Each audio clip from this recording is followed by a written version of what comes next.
अरे दोस्तों, आज का जो वीडियो वो है एक्टिव रिस्क के ऊपर। क्या होता है एक्टिव रिस्क, वो समझेंगे। तो सबसे पहला चीज़ है, ये समझिए आप कि एक रिस्क मेजर करने का एक तरीका है। और इन टर्म्स ऑफ कैसे मेजर कर रहे हैं, इसकी जो टर्म है वो है वॉलेटिलिटी कितनी है उस पोर्टफोलियो रिटर्न का, हम उसके ऊपर बात कर रहे हैं। तो बेसिकली आप क्या कर रहे हो, रिस्क मेजर करने का ये टर्म है, ठीक है। और किस संदर्भ में बात हो रहा है कि पोर्टफोलियो की रिटर्न कैसे आ रही है, हम उसके ऊपर बात करते हैं। रिस्क मेजर करने का एक टर्म हो गया, ठीक है। जो कि आप वॉलेटिलिटी के संबंध में कि पोर्टफोलियो का क्या रिटर्न आ रहा है, अगर आप इसको कंपेयर करने लगते हैं बेंचमार्क रिटर्न के साथ, जो कि अराइज होता है एक्टिव मैनेजमेंट के माध्यम से। समझ वाली बात।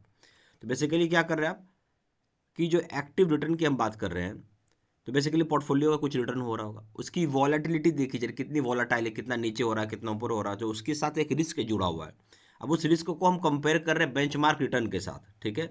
ये इतना करने के बाद पोर्टफोलियो रिटर्न क्या आ रहा है बेंचमार्क रिटर्न के साथ जब कंपेयर करते हैं, क्योंकि आप यहाँ पे एक्टिवली मैनेज कर रहे हो। क्यों?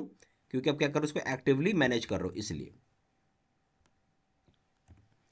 जो कुछ लेवल होती है एक्टिव रिस्क का, वो जरूरी होता है अचीव करने के लिए एक्टिव रिटर्न का। नहीं, ऑफ कोर्स रिस्क रहेगा। जब आप एक्टिवली मैनेजमेंट करेंगे तो यहाँ पे एक्टिव रिस्क रहता ही रहता है। आप सोचे वैसा नहीं हुआ तो, इसलिए कुछ लेवल रहता है जो कि जरूरी होता है अचीव करने के लिए एक्टिव रिटर्न को, ठीक है।